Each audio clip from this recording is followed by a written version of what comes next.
অনেক দিন ধরে মন চাইছিল একটু বেশ চাইনিজ খাবার হলে কেমন হয়। তো সব সময় তো হোটেলে যাওয়া অর্ডার দেওয়া সম্ভব হয় না, তাই ভাবলাম ঘরেই বানিয়ে নিই। তাই আপনাদের জন্য নিয়ে এসেছি আজকে চিলি ফিশ, সেটা আবার ভেটকি মাছের। বাই দ্য ওয়ে, আমি পারমিতাস ইউনিক ওয়ার্ল্ডের পক্ষ থেকে নিয়ে এসেছি আজকে এক দুর্দান্ত রেসিপি, যেটা বাচ্চা থেকে বড় সবার পছন্দ হবে এবং সেটা যে কোনো পদের সাথে খুবই ভালো মতন ভাবে যায়। তো চলুন দেখে নিই তাড়াতাড়ি রেসিপিটা কী করে বানালাম। রেসিপিটার জন্য প্রথমেই আমাদের লাগছে মাছের টুকরো। আমি এখানে ভেটকি মাছের টুকরো নিয়েছি, যেটা একটু ছোট ছোট স্কোয়ার করে কাটা আছে। আমি ভালো করে এটা ধুয়ে এটা রেখে দিয়েছি ছোট ছোট টুকরো করে। আপনারা চাইলে যে কোনো মাছ দিয়ে এটা করা যেতে পারে, তবে যেটা অল্প কাঁটার মাছ সেটা দিয়ে করলেই বেটার হয়। এটার জন্য একটা মিক্সচার বানিয়ে নেব।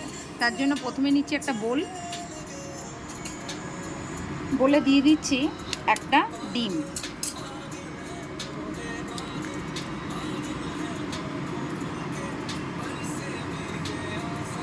একটু ফেটিয়ে নিচ্ছি।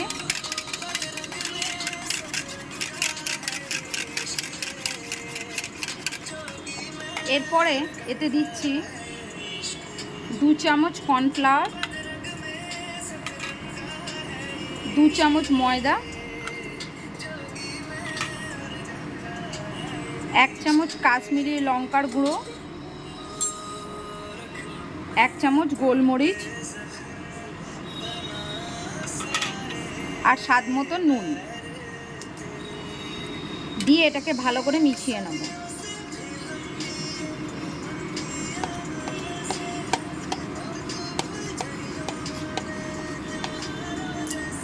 পর এতে দিচ্ছি 1 চামচ মতন ভিনেগার,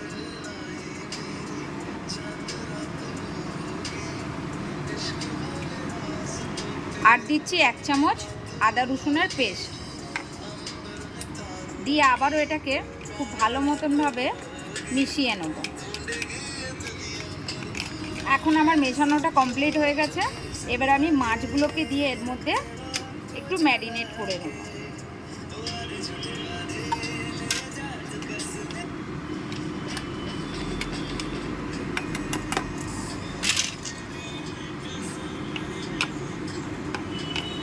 দেখুন মাছগুলো কিন্তু খুব ভালো মতনভাবে কোটিং হয়ে গেছে।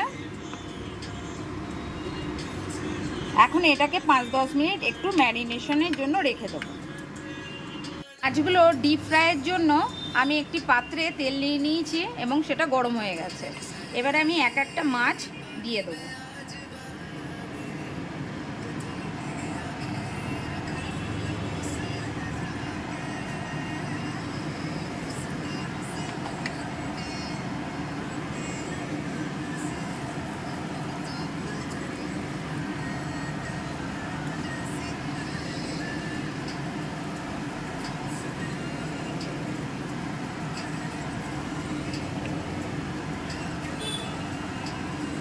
চিলি চিকেন, চিলি পনির, তার সাথে এই চিলি ফিশটাও কিন্তু খেতে খুব দুর্দান্ত হয়, আর খুব কম সময়ে কম উপকরণে কিন্তু বানানো যায়।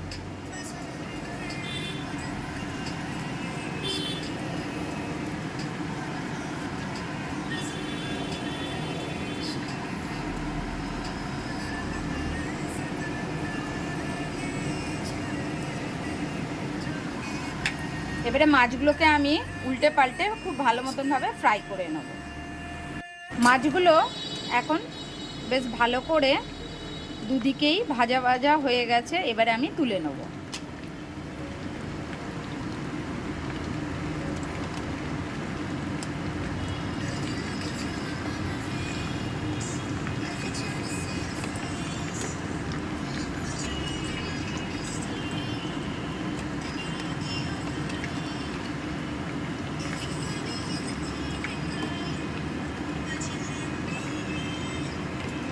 তবে খুব বেশি লাল লাল করবেন না, কারণ ওতে মাছটা কিন্তু ভালো লাগবে না, ভেতরে সফটনেসটা কিন্তু চলে যাবে। দেখুন এরকম মোটামুটি হালকা হালকা করে ভেজে নেবেন। সবকটা মাছ আমার ভাজা হয়ে গেছে, এগুলোকে আমি আলাদা তুলে নিয়েছি। আর সেই পাত্রে আমি অল্প একটু তেল দিয়েছি, যে তেলে আমি মাছগুলো ফ্রাই করেছিলাম তার থেকে একটু তেল তুলে নিয়েছি আর অল্প তেল রেখেছি। এরপরে এর মধ্যে আমি কিছুটা রসুন কুচি আর আদা কুচি দিয়ে দেবো। এখানে 7-8 কোয়া রসুন কুচি আছে আর অল্প 1 ইঞ্চি মতন আদা একদম ছোট ছোট করে কাটা আছে। এটাকে আমি একটু ভালো করে ভাজা ভাজা করে নেব।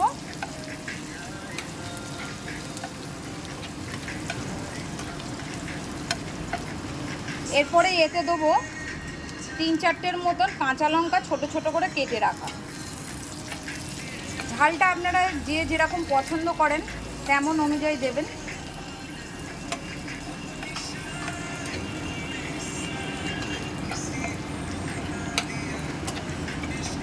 রসুনটা আমার বেশ ভাজা হয়ে গেছে।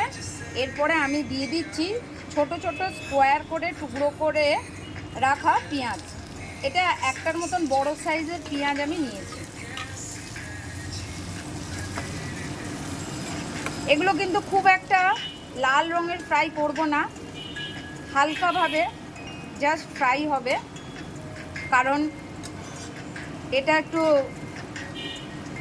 ক্রাঞ্চি ভাবটা কিন্তু চলে যাবে যদি বেশি ভাজা হয়। আর এতে দিয়ে দিচ্ছি ছোট করে কেটে রাখা ক্যাপসিকাম। আপনারা চাইলে অনেক রকমের কালারের ক্যাপসিকাম ইউজ করতে পারেন।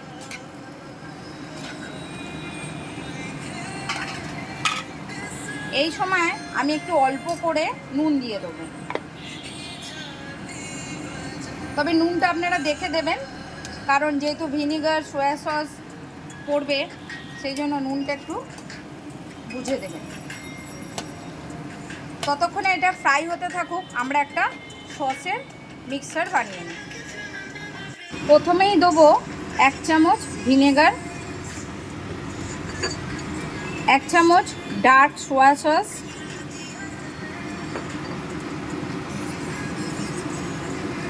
1 চামচ চিলি সস,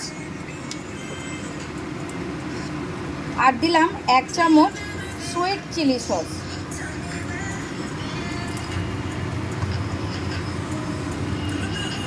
আর দিচ্ছি 2 চামচ টমেটো সস দিয়ে এটাকে খুব ভালো মতনভাবে মিশিয়ে রাখবো।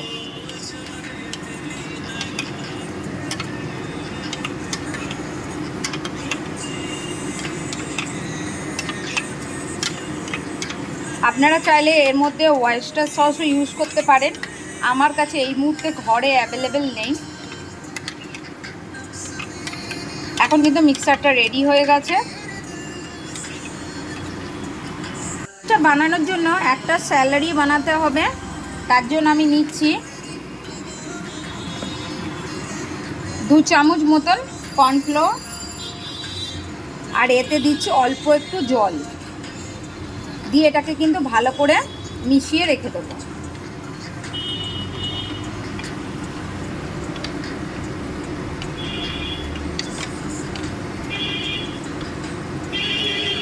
এটাকে ভালো করে মেশাবেন যাতে নিচে কোনো লাম্পস না থেকে যায়। এগুলো বেশ ভাজা হয়ে গেছে। আমি এই সময় দিয়ে দিচ্ছি এতে 1 চামচ মতন গোলমরিচের গুঁড়ো দিয়ে এটাকে ভালো করে নেড়ে নিয়ে তার মধ্যে দিয়ে দেবো অল্প একটু জল।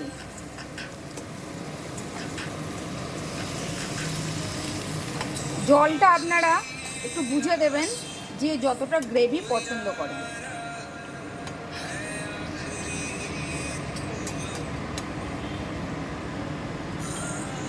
এরপর আমরা দিয়ে দিচ্ছি যে সসের মিক্সচারটা বানিয়েছিলাম সেটা।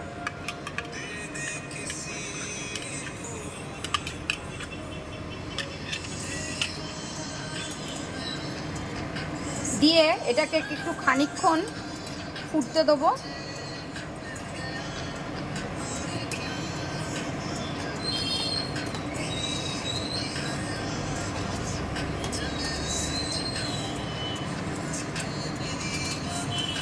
এখন এর মধ্যে দিয়ে দিচ্ছি কর্নফ্লাওয়ার গোলা জলটা।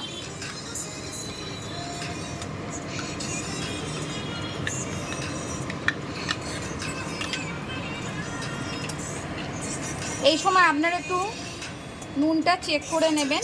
আমি এর মধ্যে একটু মিষ্টি অ্যাড করব, অল্প একটু চিনি দেবো।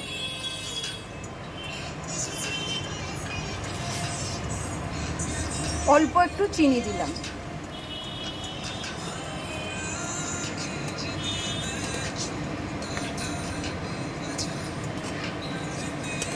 এখন কিন্তু দেখুন গ্রেভিটা কিন্তু অনেকটাই ঠিক হয়ে এসছে।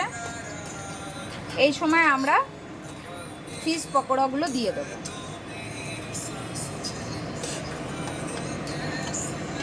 জাস্ট ফিশ পকোড়াগুলোকে দিয়ে আমরা একটু অল্প নাড়াচাড়া করে নেব।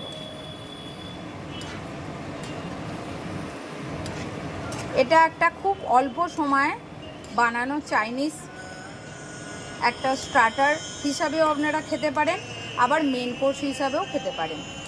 খুব সহজে আর খুব কম খরচে ঘরে থাকা উপকরণ দিয়েই কিন্তু এটা বানানো যায় আর খুব সুস্বাদু হয়।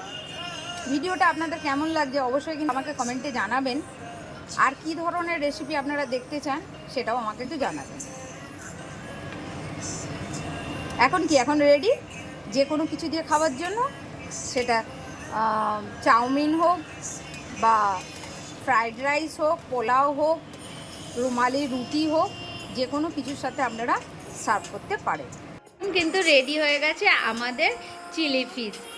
কেমন লাগলো ভিডিওটা অবশ্যই জানাবেন। খুব কম সময় কম উপকরণে তৈরি হয়ে যায় ঝটপট এই চাইনিজ রেসিপিটা। আপনারাও খান আর বাচ্চাদেরও দিন। আর অবশ্যই লাইক কমেন্ট শেয়ার করতে তো একদমই ভুলবেন না। নতুন যারা আছে তারা অবশ্যই সাবস্ক্রাইব করবেন। আর পুরোনোদের জন্য রইল আমার অনেক অনেক ভালোবাসা। তাহলে আর কি, চলুন ট্রাই করা যায়। তাহলে আজকের মতন টাটা।